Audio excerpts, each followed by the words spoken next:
Did you see Shelby Oaks? Yes. What did you think? It was a film that was funded by Mike Flanagan and directed by Chris fascinating Stuckmann. To have heard everyone's takes on it who had seen it before seeing it, and then seeing all of those thoughts being contextualized.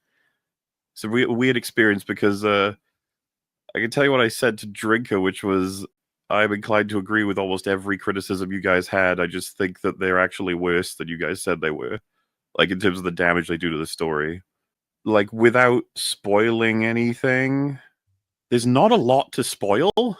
Yeah, I was going to say, is there anything to spoil? It's a very short story in terms of just if it was to summarize, but you know, sister's got like I could just the story is a sister is searching for another sister. That's the story, and there's this huge problem that he has to solve writing wise. When she gets her clues, the police are there, and it's like she needs to give them the clues, obviously, and she gets called out for this because she refuses, and she's like, they've already decided it's like a cold case, they'll not look into it, and then the internet will get a hold of some of this information, and they'll drag my sister's memory, and I don't want any of this. I'll just go find her myself. Okay. And it's so utterly stupid as a way to counter that. But the problem is the whole film relies on the police not being involved, because if they were, it would be solved instantly and easily. Yeah. Oopsie.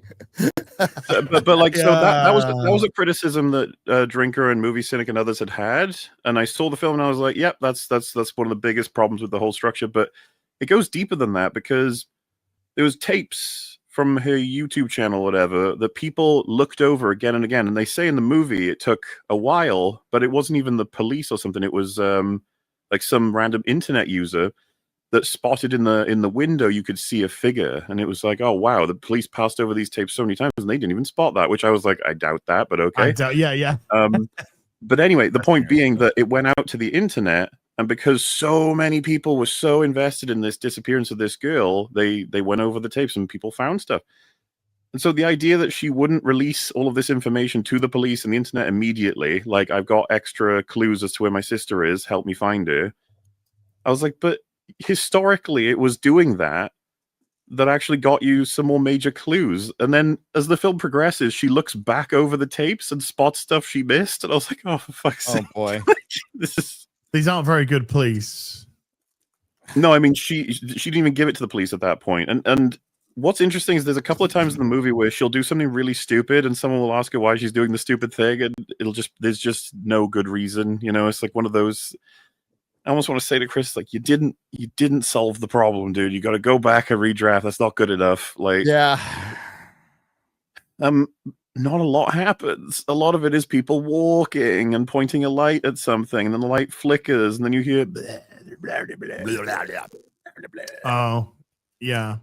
I'm so sorry I missed this. I thought it was unfucking real. The first 20 minutes. You know how a lot of zombie films will begin with news report, and it's like, local outbreak of a disease, and then fizzles, and then it's like people screaming that, oh my god, fizzles to the outbreak has spread from America across the world, until we get to the end. Usually takes about 3 minutes or something. There's that for this film, but it's 20 minutes at the beginning. What? It is long, to the point where I was getting confused. I thought, like, wait, is the whole film like this? And it's just, they just keep going, man. Does it feel like that was the main body of the original film, Mauler, and then they added a lot once they got more money? Well, so they basically catch you up from like 12 years ago. Like, so we see 12 years in the course of 20 minutes, right? Yeah. Well, it's found footage, it's news reports, it's YouTube, and then clips of different people talking about it. You know, it'll cut from like, Riley Brennan has been missing now for 6 years, and then it'll cut to a YouTuber going, I don't believe that I think this is a conspiracy, dude. I think she's blah, blah, blah, blah. And then it'll show a bunch of comments on different forums and stuff, and it's just, it goes on for fucking ages. There was a part that was killing me.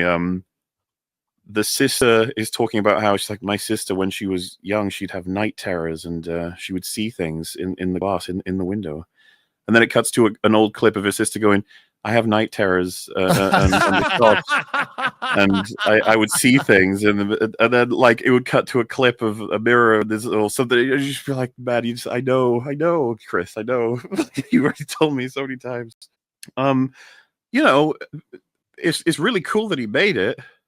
And it, as I agree with a lot of what people have said, it's like competently shot. Mm-hmm. There was never like edited for the most part. Performances were fine. Keith David was awkward. I don't think he gave a shit. He was just sort of there. Oh. Personally, if I had Keith David for a 5-minute scene, I would have him do something. I just have him voice Bond again. Well, Keith David's some of his most known performances. He's funny as fuck. Like he can be so wacky and. Welcome to hell, motherfucker! Basically, like they go to him because he was the security chief or something for the prison back when it was functional. And I was just like, why not make him an ex-con that was in the prison? And then you can make him a bit more wacky, a bit more weird. Let him play into it instead, because he's a bit more of a possible unreliable narrator. Oh yeah, that too. So you know, I don't think it was like good news, right? Okay. Well, it's Mauler, did you see that budget in the film? In Shelby Oaks? Yeah. So there's two thoughts I'm having here. One is like absolutely, definitely, because I've seen so many films that look about the same as that have a way higher budget. Mm-hmm. But then on the other hand, I'm like, well, but that's because they spend money willy-nilly in Hollywood like insanity. So is this more reasonable? Because where was it shot? Yeah, they couldn't have shot it in L.A. Well, I'm also aiming for. I want to say yes, and that Chris has a solid eye with his cinematographer. For as everyone's put it, it's very much competent. And there's some shots that look kind of good. Like I'll absolutely give it to him. So I would say yes, he comes through on that front. The problem that I have, and it seems everyone has, is the script. Ohio. It was filmed in Ohio. Sorry, go on. And like the tension didn't work for me because the script's got to work for the tension to work for me. Yeah. Like this, you know. They're old. The common sentiment, and I agree with it, is like, you know, he can obviously learn from it, grow from it, and the next outing for Chris Stuckmann could be, you know, whatever have you. But it was weird because as far as I know, this was one that he really, really wanted to make work over a long amount of time. Like he's been working on this for as long as, not in totality, but he's been in production for 5+ years-ish around. But he's been tooling around with the idea for as long as 10 years. And that is not something I saw in the film, if you understand what I'm saying. It's yeah, like, sure. No, I get what you mean. Yeah. And you know, it didn't come across like a finely honed, finely tuned idea which had taken 10 years to. It didn't come across as that, but it also didn't come across as an idea that's been overwritten and overstuffed because it's been tooled with for 10 years. It's very thin, and that can work with focus. It's just this one, you know, you realize like she watches, you get that intro, she watches the tape, she follows the clues, she gets to a place that she believes the system might be, and you're like, oh shit, there's only 20 minutes of the movie left. Damn, you know, like we've already nearly done it. Oh, and, okay. that's what I'm trying to say. Like I've just summarized the majority of the plot already. Sorry. Okay. And I know that you could say like, well, Lord of the Rings is just two people going to drop jewelry in a mountain. It's like, I don't mean it that way. I mean it's a little bit more complicated than that. Yes, certainly wish there was more character writing. She's got a husband in the film, and I don't know why he's there. He's like not supportive and then disappears. I don't know what the point of him was. It would have been cool to have had more characters that have more layers and provide a bit more interesting conflict. Main character, I didn't really. She is, you know, the kind of thing you get with these sorts of movies. Like she is a good person. She is friendly and she cares about people. You're like, yep, right. And I think there was just so much more time and consideration spent on, you know, when I was. There's this story she has I thought was really funny. Okay, so like her sister was haunted in theory, right, for a long time in her life. She had night terror as a result of it. So this is all information that regards now what's happened to her as an adult. It's like, was this something that was happening for a long time and it led to something, or is it just an average like horrible person did something? And she says after all this information, she's like, I have this memory, and I just assumed it was some kind of false memory or mistake or something I just imagined. And then she goes on to describe in vivid detail this thing that happened that she 100% believes is like obviously true. And I was just like, she says like she went into a room once and spotted the window, like a crack started to magically appear in it, and she felt watched and all this sort of stuff. And I just got the impression from the character and the writing that he spent a lot more time getting the law in place than focusing on like why we should sort of be invested in these people. Which, to be fair, horror has this problem big time, where a lot of the characters don't get a lot for them. The best horror films, you could probably make a list of top 20, and then you start running out. I mean, it seems to me like you could play with the idea of the imagery in the window and stuff like that. The police never saw, but it could be because the picture is evolving. And you could have or she sees the image in the window, and then you pass it and she shows the police, look, there's an image in the window, and then they look at it and there's no image in the window. Little things that you can do with that to at least involve the police and have them stand their ground on why.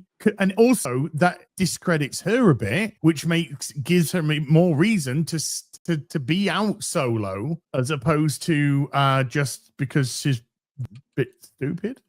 Didn't work for me. Is the broad? I need 10 years for that. It's just off the top of my head, admittedly. The thing is, my feelings about it, I come to realize like they're not even that uncommon. Like a lot of reviews I'm reading, I'm just like, yep, that's fair. That's a great, yep. Yeah. It's very wah sort of thing.